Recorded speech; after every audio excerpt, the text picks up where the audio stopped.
जय श्री राम।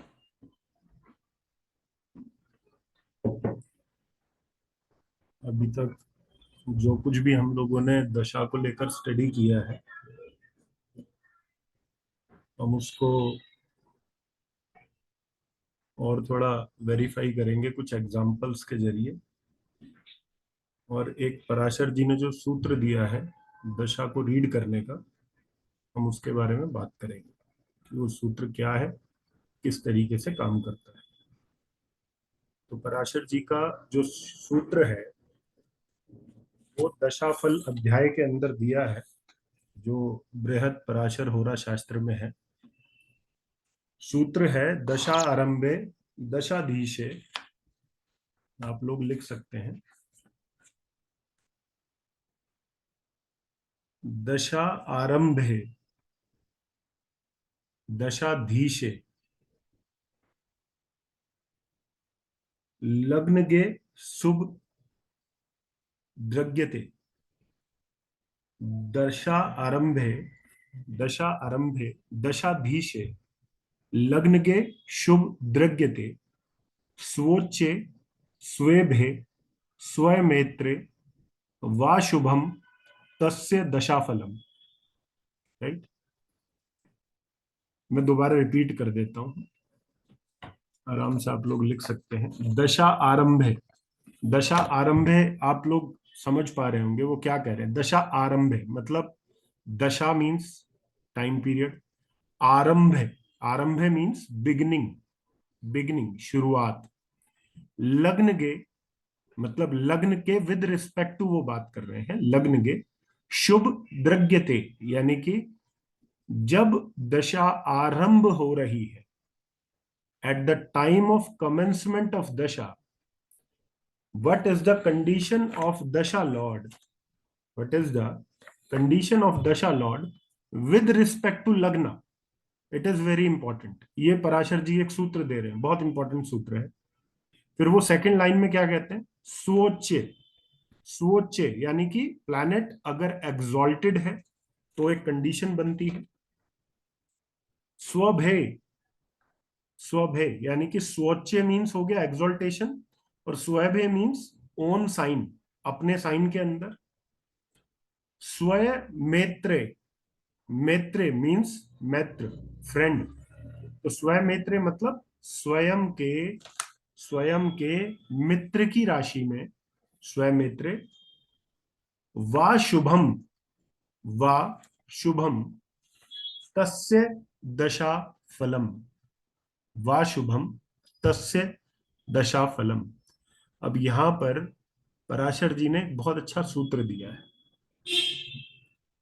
जब आप बृहद पराशर होरा शास्त्र में दशाफल अध्याय को स्टडी करते हैं, तो जब मैत्रेय पूछ रहे हैं पराशर जी से कि आप हमें ये बताइए कि भाई जो भी दशाएं व्यक्ति के जीवन में आती हैं उसका आकलन हम किस तरीके से करें, तो पराशर जी बारी बारी हर प्लैनेट की दशा को मैत्रेय को डिस्क्राइब करते हैं। लेकिन किसी भी दशा को डिस्क्राइब करने से पहले, उसका डिस्क्रिप्शन देने से पहले, वो सबसे पहले इन दो श्लोक को मैत्रेय को बताते हैं, और वो उसको एक हिंट देते हैं कि जब दशा आरंभ होती है, at the time of commencement of दशा। अब इसको हम टेक्निकली भी समझेंगे, बट अभी के लिए मैं हिंदी में आप लोगों को बता देता हूं, कई लोगों को यहाँ दिक्कत हो रही है। पराशर जी कह रहे हैं कि देखो भाई, जब तुम्हारी दशा आरंभ होगी, जिस समय आपका दशा पीरियड स्टार्ट होगा, उस टाइम पीरियड पर, उस पर्टिकुलर टाइम पीरियड पर आपका जो दशा लॉर्ड है वो किस कंडीशन में होगा लग्न से, तो ये बहुत ज्यादा मैटर करेगा। राइट। अब क्या होता है कि कई दफा आप देखते हैं कि आपका बर्थ चार्ट बहुत अच्छा है, बहुत सजा धजा है, अच्छे खासे उसमें योग है, धन योग है, सब कुछ है। लेकिन उसके बावजूद भी जब एक पर्टिकुलर दशा आपको आती है तो उसके वो रिजल्ट्स आपको नहीं मिलते जिन रिजल्ट्स की आपने कल्पना की होती है, जिन रिजल्ट्स को आप सोच रहे होते हैं कि कहीं आगे चलकर मुझे इस प्रकार के रिजल्ट जो है वो ये दशा देगी। तो ऐसा कुछ होता नहीं है। तो ऐसा क्यों नहीं होता है? क्योंकि इसको लेकर पराशर जी ने स्टार्टिंग में एक बहुत अच्छा हिंट दे दिया कि भाई जब आपकी दशा आरंभ होगी उस पर्टिकुलर टाइम पीरियड पर आपका जो दशा लॉर्ड है वो अपने साइन में है, वो एक्सोल्टेशन साइन में है, वो अपने मित्र के साइन में है। ये बहुत मैटर करेगा दशा के फल के ऊपर, राइट? तो अब यहां से एक थ्योरी निकल कर आती है, जिस थ्योरी को हमने केपी एस्ट्रोलॉजी के अंदर यूज किया। अभी पराशरी ज्योतिष में उस पर कुछ मेरा रिसर्च जारी है, तो जब वो फाइंडिंग निकल के आ जाएंगी I will share that findings with all of you.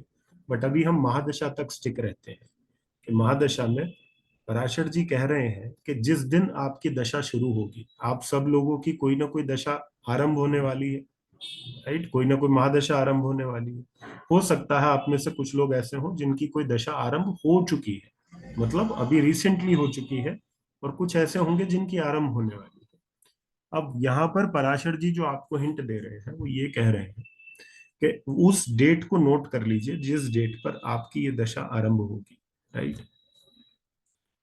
अब आप में से कुछ लोग ये सोच रहे होंगे कि जी एग्जैक्ट डेट तो निकालना बड़ा मुश्किल है, बिकॉज अगर मान लीजिए टाइम अगर 2-3 मिनट भी आगे पीछे है तो दशा कालखंड जो है वो आगे पीछे होता है, लाइक दिन जो है वो बदल सकते हैं, पहले हो सकते हैं, बाद में हो सकते हैं। लेकिन आप उस पर अधिक विचार ना करें, क्योंकि कोई भी प्लैनेट अपार्ट फ्रॉम मून, चंद्रमा को छोड़कर आपको किसी भी प्लैनेट के केस में बहुत ज्यादा प्रॉब्लम नहीं आएगी। क्योंकि चंद्रमा की प्रॉब्लम इतनी सी है कि चंद्रमा 2 दिन के अंदर अपनी राशि जो है परिवर्तन कर लेता है। तो अगर आपके टाइम पीरियड में जरा भी त्रुटि है तो वो कहीं ना कहीं उस राशि को एग्जैक्ट ना ले पाए जिस राशि के अंदर आपकी चंद्रमा की महादशा जिस दिन शुरू होगी उस दिन वो उसके राशि को बता सके। लेकिन इसके अलावा जितने भी प्लैनेट्स आप देखोगे तो कोई 20 दिन ले रहा है, कोई 25 दिन ले रहा है, 30 दिन ले रहा है, फिर 1.5 साल है, 1 साल है, 2.5 साल है। तो आपके पास एक बहुत लंबा अंतराल है ये जानने का कि पराशर जी यहाँ पे कहना क्या चाह रहे हैं, राइट? तो अब यहाँ पर पराशर जी ने ये कहा कि देखो भाई जब आपकी लग्न कैसी भी है, उसमें कैसे भी राजयोग बन रहे हैं, लेकिन आपकी सपोज आज एक महादशा आरंभ हुई, ठीक? और आज जिसकी महादशा आरंभ हो रही है, आज महादशा आरंभ हो रही है राहु की। हम ये मान के चल रहे हैं कि आज एक राहु की महादशा का आरंभ है, आज सभी लोगों की राहु की महादशा, ये मान के चलिए, राइट? अब सब लोगों को अपने अपने लग्न मालूम है कि कौन मेष लग्न का है, कौन वृषभ का है, कौन मिथुन का है, इस तरीके से। अब आज जिस पर्टिकुलर साइन में राहु है, आप उस साइन को नोट कर लीजिए कि वो साइन कौन सा है। तो हम सब लोग जानते हैं कि आज के डेट में, आज एट प्रेजेंट राहु किस साइन में गोचर कर रहा है? राहु गोचर कर रहा है मेष राशि में। मेष राशि में, एरीज राशि में राहु का गोचर है, ठीक है? तो अब अगर कोई मेष राशि का व्यक्ति है, अगर कोई मेष राशि का व्यक्ति है या मेष लगन का है, सॉरी राशि मैं गलत बोल रहा हूँ क्योंकि राशि चंद्रमा से हो गई। अगर कोई मेष लग्न का व्यक्ति है तो मेष लगन के व्यक्ति में राहु कौन से घर में गोचर कर रहा है? फर्स्ट हाउस में गोचर कर रहा है, राइट? अब मान लीजिए कोई मीन लगन का व्यक्ति है, तो मीन लगन के व्यक्ति की कुंडली में राहु कहाँ गोचर कर रहा है? सेकंड हाउस में गोचर कर रहा है, राइट? सेकंड में आ गया, ठीक। अगर कोई कुंभ लगन का व्यक्ति है तो कुंभ लगन के व्यक्ति की कुंडली में कौन से हाउस में हो रहा है? थर्ड हाउस में हो रहा है, राइट? तो इस तरीके से हमने क्या किया कि अगर आज हमारी राहु की महादशा आरंभ हो रही है और हमें पता है कि राहु जो है मेष राशि में गोचर कर रहा है, तो हम अपने लगन के अनुसार मेष राशि कौन से भाव में आ रही है उस भाव को बहुत ज्यादा इंपॉर्टेंस देंगे। That house is very important, right? Why that is very important? Because सोच के देखिए, जैसे इस एग्जाम्पल को समझने के लिए, इस एग्जाम्पल को समझने के लिए हम एक उदाहरण लेते हैं। आप सपोज दिल्ली रह रहे हैं, ठीक है, दिल्ली से आप एक जर्नी पे निकले। जर्नी आपकी कहाँ से स्टार्ट होगी? दिल्ली से स्टार्ट होगी। कहाँ जाना है आपने? आपने चेन्नई जाना है। डेस्टिनेशन भले ही आपकी क्या है, चेन्नई है, लेकिन आप सोच के देखिए कि जो आपकी स्टार्टिंग डेस्टिनेशन है, जहां से आप उस यात्रा को प्रारंभ करेंगे, उसकी इंपॉर्टेंस कितनी ज्यादा है। उसकी इंपॉर्टेंस अब हम लोग सब समझते हैं क्यों ज्यादा है। क्योंकि अगर हमने हमारी ट्रेन या हमारी फ्लाइट, जहां से हमारी वो यात्रा आरंभ हो रही है, अगर उसको टाइम पर हमने बोर्ड नहीं किया, तो हम कितना भी अपनी डेस्टिनेशन को बोलते रहें, हमारी डेस्टिनेशन जो है वो अधूरी रह जाएगी। हम अपनी डेस्टिनेशन पर नहीं पहुंच पाएंगे। जब आपका प्लेनेट या जब आपकी कोई महादशा आरंभ होती है, तो आपके महादशा का प्लेनेट एक डेस्टिनेशन पर जाने के लिए निकलता है कि भाई उसको एक डेस्टिनेशन पर पहुंचना है। और उस डेस्टिनेशन पर जाने के लिए उसको जो सबसे पहला स्टेशन मिलता है, सबसे पहला पड़ाव मिलता है, वो क्या मिलता है? वो पर्टिकुलर राशि मिलती है, वो पर्टिकुलर घर मिलता है जो उसके आरंभ में उसको मिला हुआ होता है। तो that is why that particular house is so important, कि जहां पर आपका ये पीरियड स्टार्ट हो रहा है। अब बहुत से लोग यहाँ पर सोच रहे होंगे कि भाई मेरा 10th हाउस के अंदर ये प्लेनेट आ रहा है। अभी हम प्रैक्टिस करेंगे उस पर, कुछ चार्ट्स के माध्यम से समझने का प्रयास करेंगे। क्योंकि यहाँ पर पराशर जी ने एक और बहुत इंपॉर्टेंट बात कही है। पराशर जी ने ये कहा है कि इस स्थिति को हम सिर्फ लग्न से ही नहीं देखेंगे, इस स्थिति को हम चंद्रमा से भी देखेंगे। क्योंकि जितनी इम्पोर्टेंस हमारे मटेरियल वर्ल्ड की है या फिजिकल एग्जिस्टेंस की है, उतनी ही इम्पोर्टेंस हमारे मानसिक, जो हमारा जगत है, मन जो है हमारा, उसकी भी है। क्योंकि कुछ इवेंट्स जो हैं, वो हो सकता है हमें फिजिकली बहुत अफेक्ट ना करें, लेकिन मेंटल लेवल पर वो हमें बहुत ज्यादा इफेक्ट जो है वो हमारे जीवन पर डालते हैं। तो इसलिए जब आपकी महादशा आरंभ होगी, सबसे पहले आप क्या करेंगे?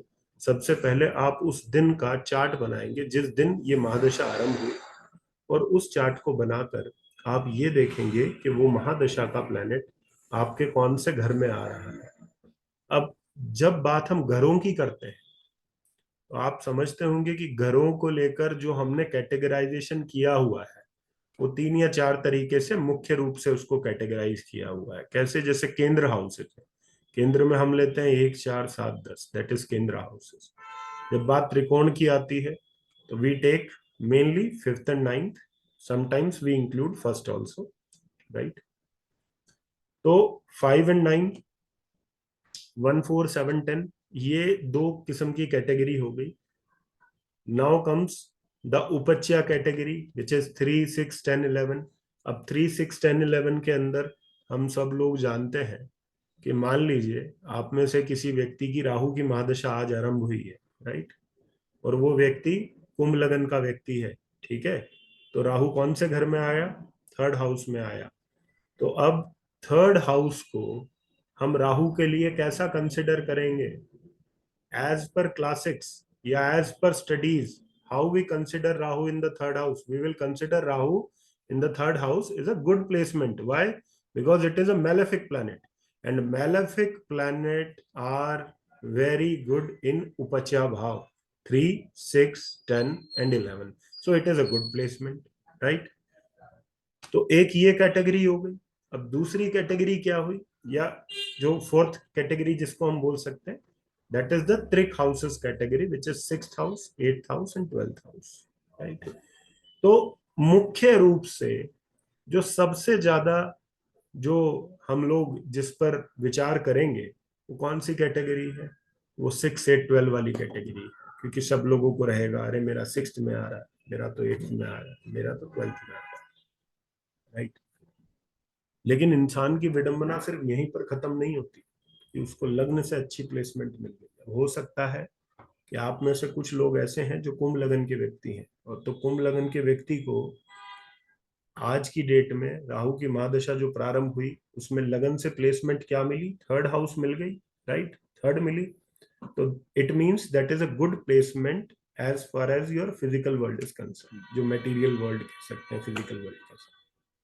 अब विचार करके देखिए, ये व्यक्ति जिसकी जन्म कुंडली हम देख रहे हैं और जो कुंभ लगन में जन्मा है, यदि इसकी राशि, यदि इसकी जन्म राशि का अर्थ यहां पर है कि यदि इसका चंद्रमा जहां विराजमान है वो वर्गो साइन है।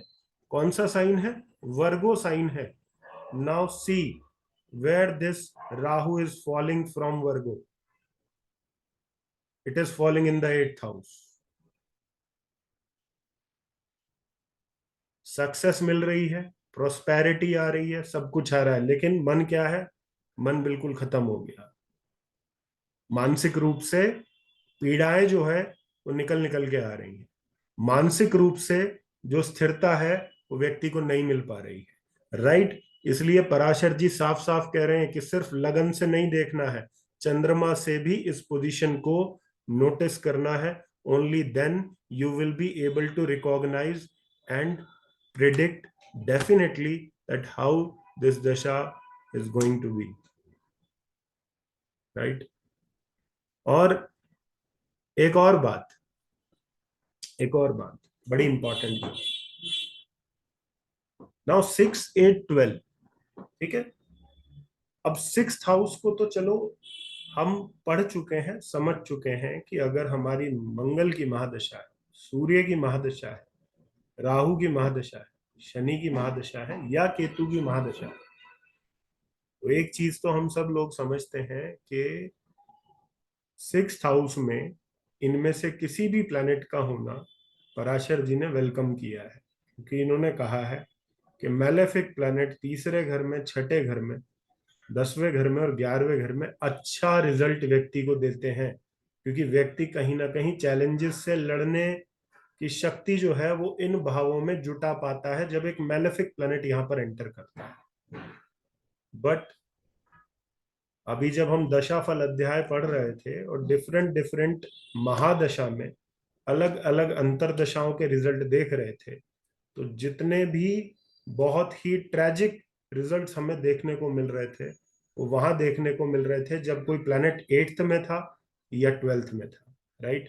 हर जगह हमें देखने को मिल रहा था कि शत्रु भय हो सकता है, मानसिक पीड़ा हो सकती है, मृत्यु भय हो सकता है, ये सब चीजें जो है हम देख रहे थे, राइट। तो अब यहाँ पर दशाफल अध्याय के अंदर भी ये जो प्रिंसिपल है, इसके अकॉर्डिंग आप में से यदि किसी का महादशा प्लैनेट 8th हाउस में आ गया या 12th हाउस में आ गया, इसका मतलब क्या है?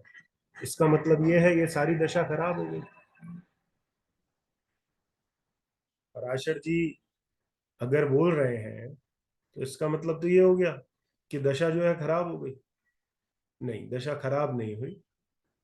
Remember, when you have any planet in the 4th house, in the 8th house, or in the 12th house, at the beginning of a dasha, that Mahadasha is giving you a clear indication that this is the time for your spiritual upliftment.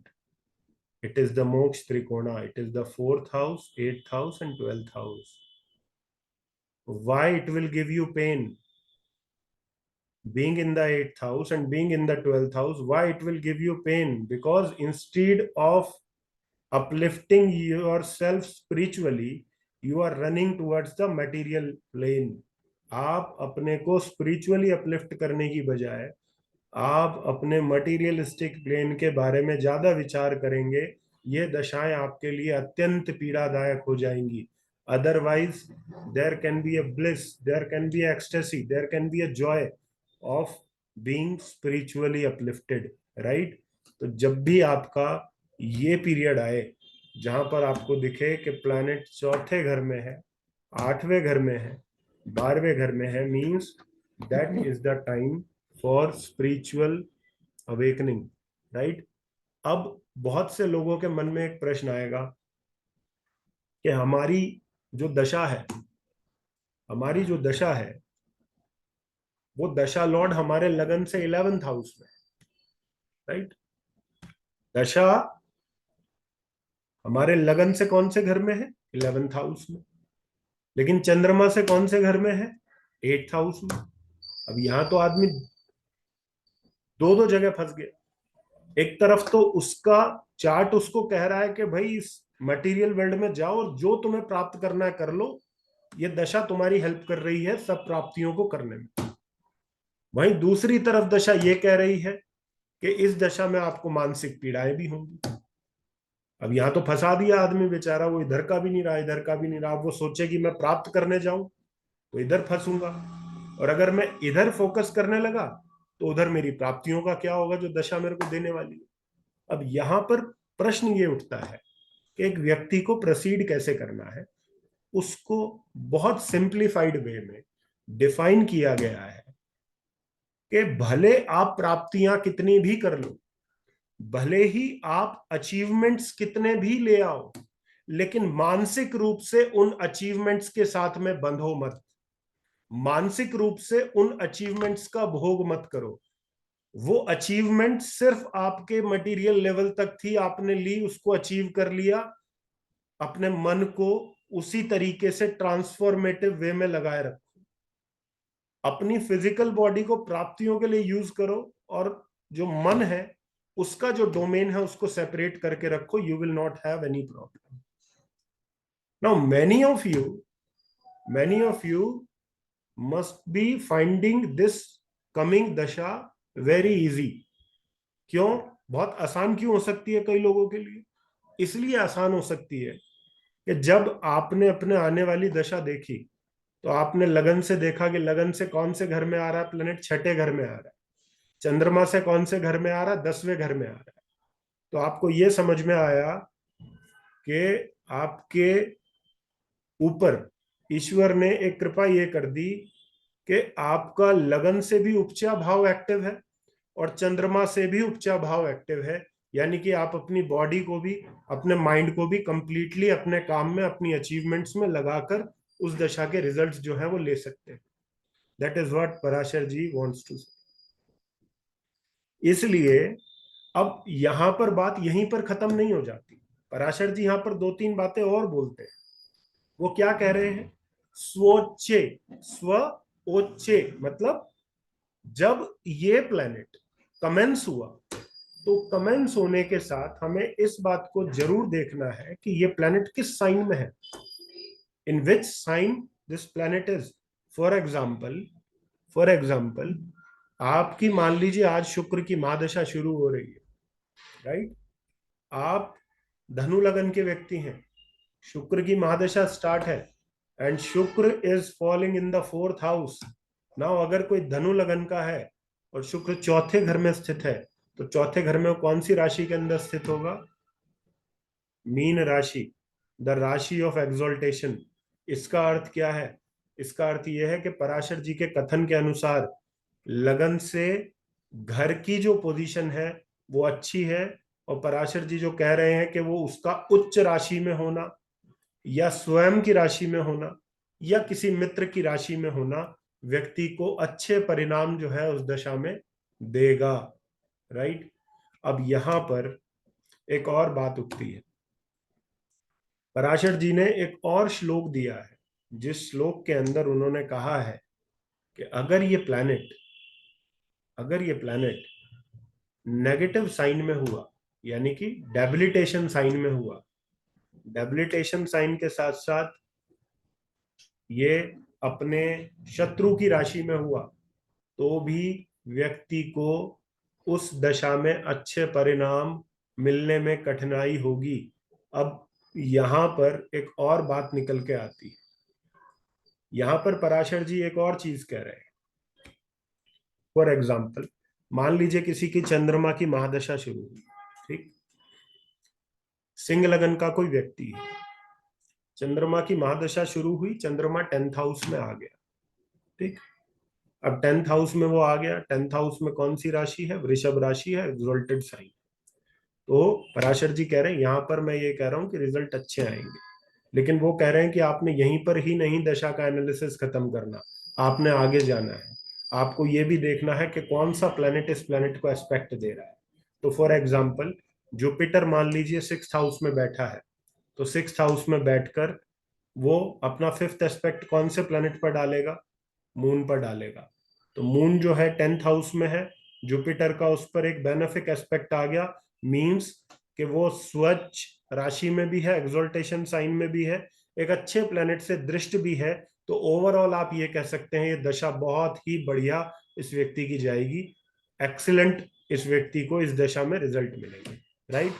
तो अभी तक जो कुछ भी हमने पढ़ा उसको हम एक एग्जाम्पल के माध्यम से यहाँ पर समझ लेते हैं, किसी भी व्यक्ति का एक चार्ट लेकर के वो चार्ट के अकॉर्डिंग कि किस तरीके से जो है वो प्लेनेट काम कर रहा है। आज हैंड रेज मत कीजिएगा क्योंकि रैंडमली मैं किसी को भी पिक करके उसको बोलूंगा कि आप अपना चार्ट दे सकते हैं, ठीक है।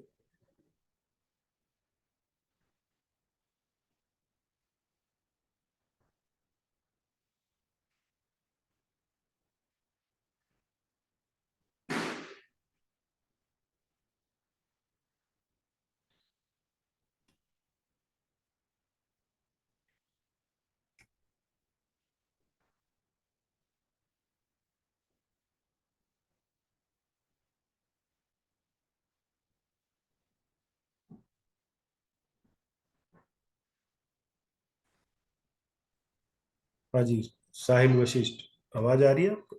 Yes sir. जी। जय श्री राम सर। जय श्री राम। अपना लगन कुंडली बोल दीजिए, पहले डिक्टेट कर दीजिए। सर तुला लग्न है। ठीक है। सेकंड हाउस में राहु है। तुला लगन है, सेकंड हाउस में राहु है। थर्ड हाउस में मून है।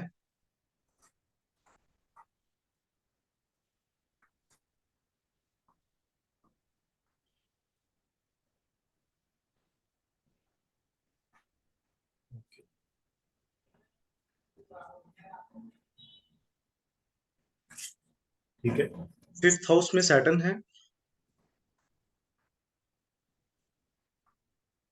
सेवंथ हाउस में वीनस। एट्थ हाउस में Ketu and sun. Ninth house में मरकरी। टेंथ हाउस में मार्स। और ट्वेल्थ हाउस में जुपिटर।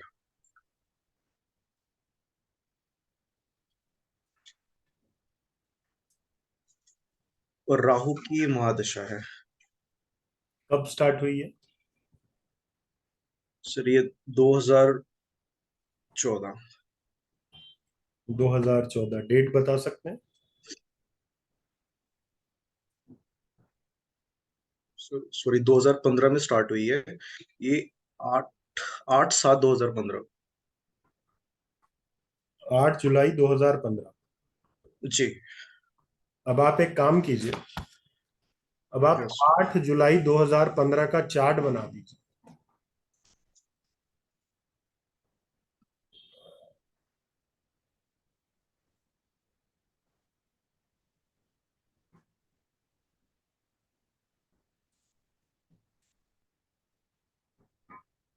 कोई भी टाइम डाल देना, टाइम का ऐसा कोई कंस्ट्रेंट नहीं है, 12 बजे डाल देना दोपहर के। ओके। जी सर बना दिया। ठीक है।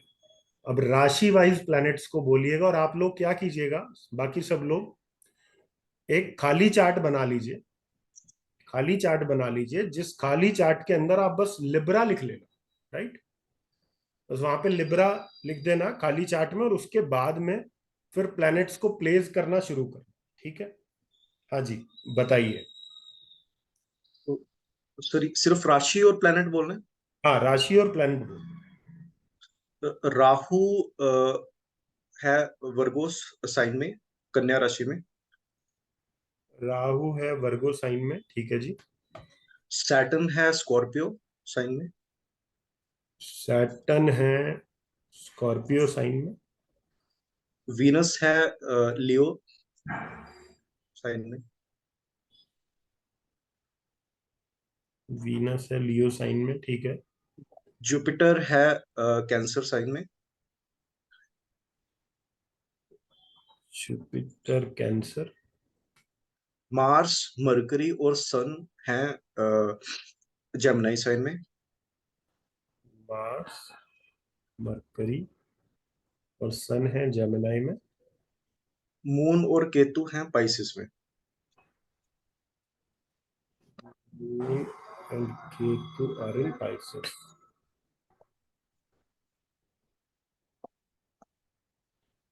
बना लिया भाई सब लोगों ने चार्ट? ठीक है। अब यहां पर दो तीन चीजें हैं, आप सब लोग देखिएगा इसको। Where is the Rahu placed in the lagna kundli? It is placed in the second house. ठीक है। अब अगर आप ये कहें कि सर इसका मतलब ये है कि अभी तक जो हमने दशा को स्टडी किया, जो हम दशा को समझे, हम उसको बिल्कुल डिस्कार्ड कर दें? नहीं, डिस्कार्ड करने की आवश्यकता नहीं है, उसको पैरेलली रखो। बट ये देखो कि पराशर जी के कथन के अनुसार ये चार्ट अब क्या कहना चाह रहा है। तो राहु की महादशा जिस दिन इस व्यक्ति की शुरू हुई, उस दिन इसकी लग्न कुंडली के अकॉर्डिंग, इसके लग्न चार्ट के अकॉर्डिंग, इस व्यक्ति का राहु कौन से घर में दिखाई दे रहा है? इस व्यक्ति का राहु है in the 12th house. We were talking about the 12th house, the 8th house and the 4th house, right? हम उसी के बारे में बात कर रहे थे, वही एग्जाम्पल जो है हमारे समक्ष आके खड़ा हो। अब we see that Rahu is there in the 12th house. Now 12th house is moksha house. अब इसका मतलब यह पराशर जी ये कह रहे हैं कि भाई सारी चीजें त्याग दो, मोक्ष की तरफ चले जाओ इस दशा में। ऐसा नहीं है। पराशर जी बहुत क्लियर इंडिकेशन ये दे रहे हैं, इस दशा के अगर रिजल्ट आपने लेने हैं, इस दशा के रिजल्ट आपने लेने हैं, तो आपने एक अटैचमेंट वाली फीलिंग के अगेंस्ट जाकर वो रिजल्ट्स लेने पड़ेंगे। मतलब if you want to gain anything from this dasha, you will not be able to gain it by attaching yourself with the activity, right? यहां पर वो क्लियर पॉइंट ऑफ व्यू ये निकल कर आता है कि निष्काम भाव यानी कि डिटैचमेंट व्यू के साथ में आप कुछ भी इस दशा में करोगे, बहुत ज्यादा आसक्ति के साथ नहीं करोगे, ये दशा आपके लिए बहुत अच्छा रिजल्ट जो है देगी। And apart from that, this Rahu is getting aspect from two planets, right? It is getting aspect of two planets. One is moon, other one is Mars. पहला चंद्रमा है, दूसरा मंगल है। चंद्रमा कहां से एस्पेक्ट दे रहा है इस राहु को? 6th हाउस से। मंगल कहां से एस्पेक्ट दे रहा है इस राहु को? 9th हाउस से। अब इन दोनों फैक्टर्स को कंबाइन कर लीजिए। One factor is the factor of service और सेवा, other one is the factor of higher learning, guidance, पिता या गुरु। इसका अर्थ समझिए क्या है। इसका अर्थ सीधा सीधा ये है कि अगर इस व्यक्ति को एक गाइडेंस के रूप में हमें कुछ कहना पड़ जाए, तो हम उसको सिंपली ये कहेंगे कि भाई ये दशा जो है, ये आपकी स्पिरिचुअल अपलिफ्टमेंट बहुत अच्छी करा सकती है।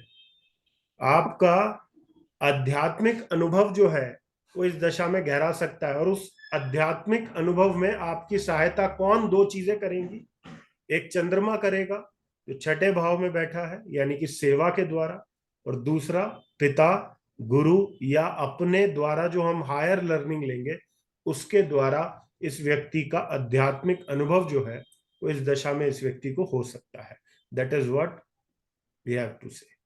नाउ जो दूसरा पार्ट है, जो दूसरा पार्ट है पराशर जी का, वो क्या था कि पराशर जी ने क्या कहा था कि भाई लग्न से ही नहीं देखना है, चंद्रमा से भी देखना है, राइट? चंद्रमा से भी देखना है। अब चंद्रमा कहाँ है? चंद्रमा सैजिटेरियस साइन में है। जो जन्म कुंडली का चंद्रमा है that is in Sagittarius sign, and where this Rahu is falling from Sagittarius, it is falling in the Virgo sign which is the 10th house. अब प्रॉब्लम यहां पर फिर पराशर जी ने बढ़ा दी। वो कह रहे हैं आध्यात्मिक अनुभव लो, और इधर मन क्या कह रहा है? मन कह रहा है छोड़ो भाई, आध्यात्मिक अनुभव का क्या करेंगे, पहले काम से वास्ता है ना अपने को, तो पहले काम कर ले, उसके बाद में देखेंगे क्या अध्यात्म होता है, क्या स्पिरिचुअल चीजें होती हैं, वो सब चीजें। तो अब यहां पर इसको क्लब कैसे किया जाए? इसको क्लब इस तरीके से कर सकते हैं कि चंद्रमा कह रहा है कर्म करो, लग्न कुंडली कह रही है अध्यात्म में जाओ, तो हम जो भी कर्म करें उसका एक आध्यात्मिक रूप अपने सामने रखकर उस कर्म को करें, कि अगर मैं इस कर्म को करूंगा तो उससे मेरी आध्यात्मिक उन्नति किस तरीके से होगी, तब मैं उस चीज को ज्यादा अच्छे से कनेक्ट कर पाऊंगा। मीन्स कि विचार करके कार्य करूंगा कि ये जो मैं करने जा रहा हूं, इसको करने से मेरी मुक्ति किस प्रकार संभव है। Because Rahu is located in the 12th house from the lagna kundli, which is a house of mukti. So whatever karma comes to your mind, whatever karma comes into the mind of this person has to ask a question कि क्या ये कर्म करने से मैं मुक्त होऊंगा या इस कर्म से अटैच हो जाऊंगा। क्योंकि अगर क्वेश्चन अटैचमेंट का आया तो रिजल्ट कैसे मिलेंगे? Result will be absolutely bad. Why bad? Because Rahu is there in the 12th house.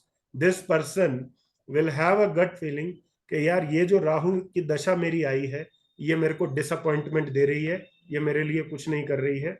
और अगर ये व्यक्ति डिटैच भाव से उसको करेगा तो डेफिनेटली इसको अच्छे रिजल्ट्स जो हैं अपने राहु की दशा में देखने को मिलेंगे।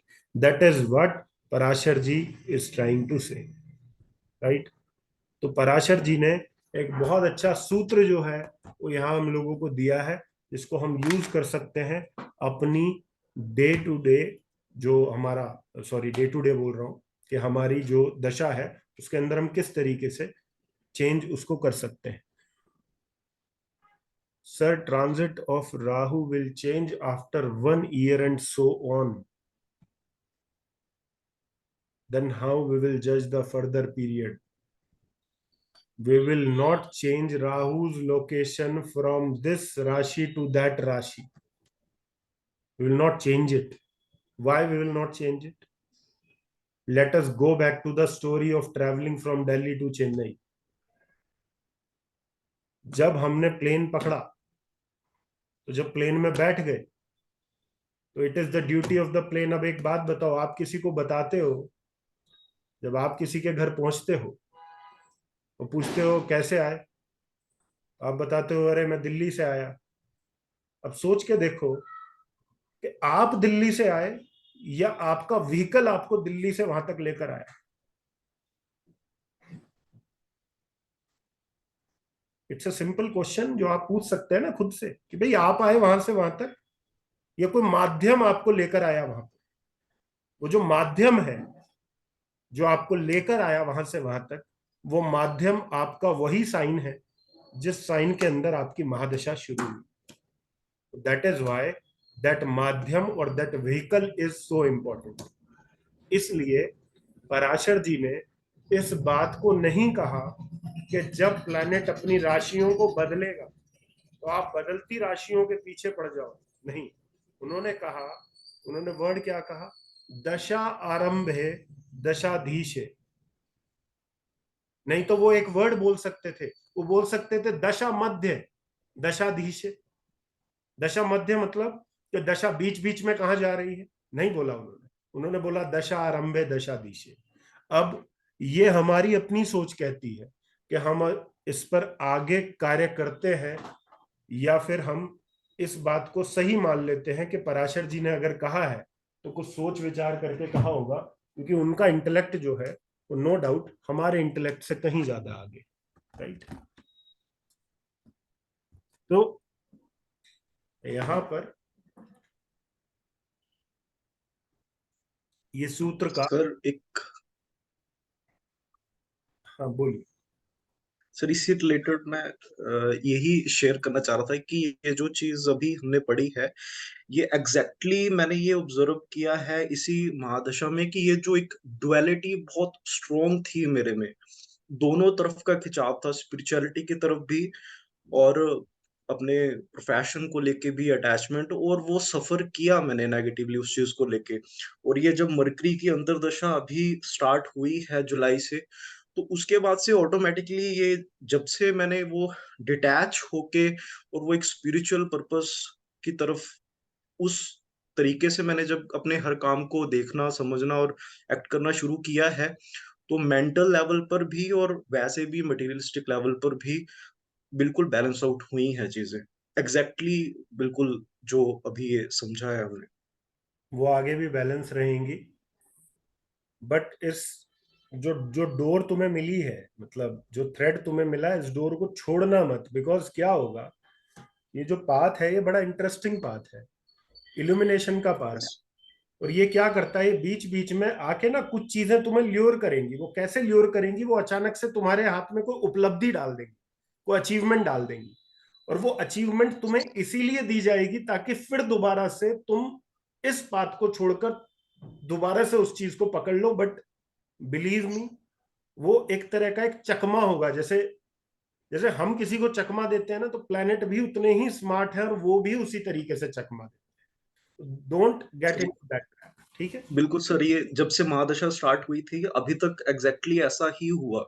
और ये अभी ये जो मरकरी का टाइम पीरियड शुरू हुआ जुलाई से, उसके बाद से क्लैरिटी और ये सब चीजें इसी तरह से काम करना, एक्ट करना शुरू किया इसी सोच समझ से।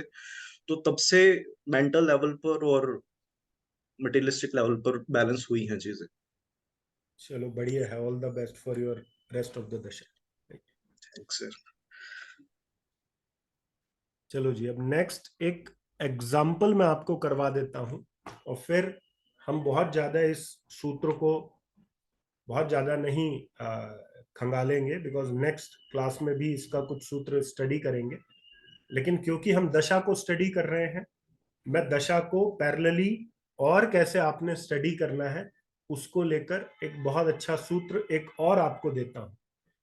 और एक बात मैं बार बार आपको बोलता हूं, और इसको ध्यान में रखिएगा। आप जितना मर्जी ज्योतिष कर लें, जितने ज्यादा से ज्यादा ज्योतिष के सूत्र आपको आ जाए, बट एक बात को याद रखिएगा, एक योग्य ज्योतिषी वही है जो किसी व्यक्ति के काल खंड को समझ पाए कि यह दशा क्या कहना चाह रही है, क्या करना चाह रही है। अगर आप किसी को उसकी कुंडली के अकॉर्डिंग बता रहे हैं कि देखो भाई, तुम्हारा सेकंड लॉर्ड फोर्थ हाउस में है, ठीक है, शुभ दृष्टि में है, सेकंड हाउस में कोई प्लैनेट नहीं बैठा, सेकंड को कोई नहीं देख रहा, तुम्हें प्रॉपर्टी के माध्यम से पैसा आ जाएगा, तो आप तो ज्ञान दे रहे हो उसको प्रॉपर्टी का। बट दशा जो है वो सिक्स्थ हाउस में बैठे हुए प्लैनेट की है। तो वो आदमी हो सकता है जैसे ही आप उसको कहो कि मैं प्रॉपर्टी, आप बहुत प्रॉपर्टी बना सकते हो, तो वो आपको बोले कि भाई प्रॉपर्टी के बारे में तो मैं तब सोचूं जब ये कोर्ट केस मेरे ऊपर से हटे, तो मुझे पहले उसका निवारण बताओ। बिकॉज आप इस बात को आइडेंटिफाई करना भूल गए कि क्योंकि सिक्स्थ हाउस में बैठा हुआ प्लैनेट, जिसकी दशा से ये व्यक्ति गुजर रहा है, वो प्लैनेट सिक्स्थ हाउस में बैठा है।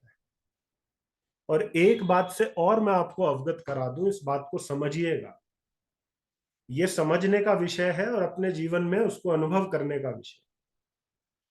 हो सकता है आपका महादशा का प्लेनेट 10th हाउस में बैठा, या हो सकता है आपका महादशा का प्लेनेट 8th हाउस में बैठा। अब महादशा का प्लेनेट बैठा 8th हाउस में, और जो ये गोचर पद्धति जो पराशर जी ने दी उसके अकॉर्डिंग उसकी प्लेसमेंट आई 12th हाउस। अब आप कह रहे हो कि इन दोनों को हम साथ में क्लब कैसे करें। हमारी लग्न कुंडली कह रही है कि प्रॉब्लम्स ही प्रॉब्लम्स है 8वें घर की।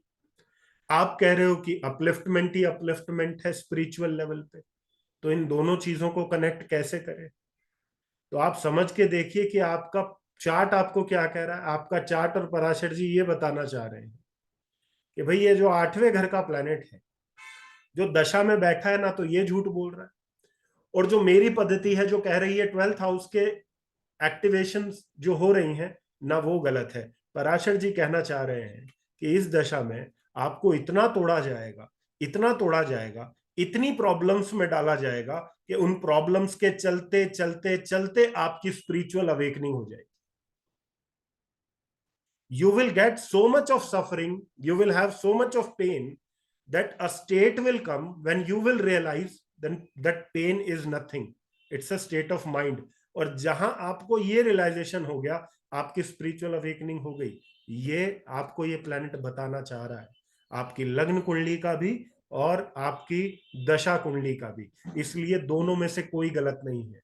और हमेशा इस बात का स्मरण रहे कि जब आप ज्योतिष कर रहे हैं तो always always try to maintain the principle of harmony, not the principle of conflict. जो मैंने बोला है, दोनों को साथ में लेकर चलो, विरोधाभास मत करो। अरे यहां तो मेरा प्लेनेट 10th हाउस में है, कहां तो मुझे स्टेटस मिलने जा रहा था, कहां मुझे बोल दिया कि मुझे तो संन्यास लेना है, तो मेरे साथ में तो ये गड़बड़ियां हो गई। तो don't get into that mess. आप समझिए, आप विचार कीजिए कि ग्रह क्या कह रहा है। आपको एक क्लियर पिक्चर जो है ग्रह से देखने को मिलेगी। And now you have the idea as well कि किस तरीके से मेरे को प्रोसीड करना है। अब एक और सूत्र मैं आपको देता हूं जो हम दशा लग्न कुंडली को और किस तरीके से उसको और स्टडी कर सकते हैं। तो आप एक चार्ट जो है कन्या लगन का, उस चार्ट को ड्रॉ कीजिए ताकि आपको और अच्छे से अंडरस्टैंडिंग हो जाए कि कैसे एक दशा को हम और तरीके से स्टडी कर सकते हैं। तो कन्या लगन का एक चार्ट है, राइट? कन्या लगन का चार्ट है। अच्छा, मेरे को सबसे पहले हाथ उठाकर यह बताइए कि आप में से कितने लोगों को लगता है कि जो अभी तक हम लोगों ने दशा वगैरह स्टडी किया है, दशा के बारे में स्टडी किया है, उसकी थोड़ी बहुत नॉलेज आप में से किसी व्यक्ति को हुई है? तो मैं किसी को रेंडमली आप में से उठा सकता हूँ कि भाई आप मेरे को बताइए कि क्या लगता है। ठीक है, अच्छा।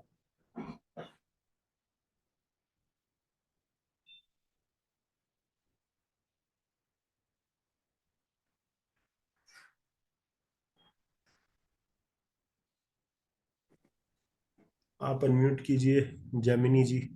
अच्छा, Yes. Do you hear me?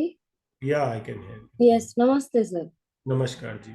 तो फर्स्ट अच्छा, जी, जस्ट अ मिनट, मैं एक बार डिक्टेट कर देता हूँ चार्ट, एंड देन मैं कुछ क्वेश्चंस आपसे पूछूंगा, आप उसके उत्तर मुझे दीजिएगा। The chart is of Virgo lagna, कन्या लगन का चार्ट है। okay. Saturn Rahu is in the second house. Hmm. Saturn Rahu is in the second house. Venus in the fourth. Okay. Venus fourth में है। Hmm. और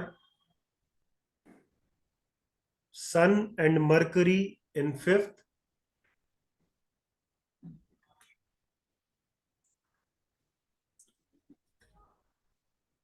Yes. Jupiter in tenth. Hmm. Moon in 11th। Mars in the first house. Okay. ये व्यक्ति का mercury का दशा अभी आने वाला है थोड़ी देर। Hmm. ठीक है, ये एक बच्चा है, 10 या 12 साल के आसपास का बच्चा है। मरकरी की दशा इस बच्चे की आरंभ होने वाली है। कुछ चीजें